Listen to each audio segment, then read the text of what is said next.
All those particular issues that have been this year on the agenda of the G20 have been genuinely revealed by the pandemic. Those are the issues really we wanted to hear about, and they have been discussed, and there have been many solutions and proposals that have been made. I can take just two examples. The example of health and vaccine. We have worked together with the Kingdom of Saudi Arabia. Saudi Arabia has been part of our big conference, pledging conference to raise money for the research of vaccines and treatment. 9.5 billion US dollars have been mobilized.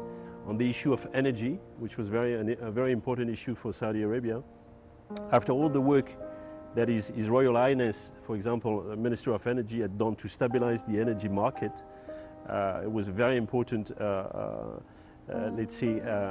work, and we very much support the work that has been done.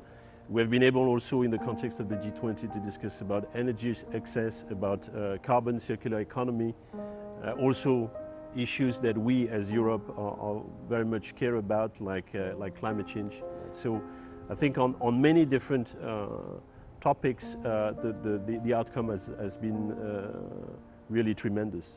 I wish to thank you and the Saudi presidency and commend the effort to manage the G20 at a time of global emergency due to the COVID epidemic.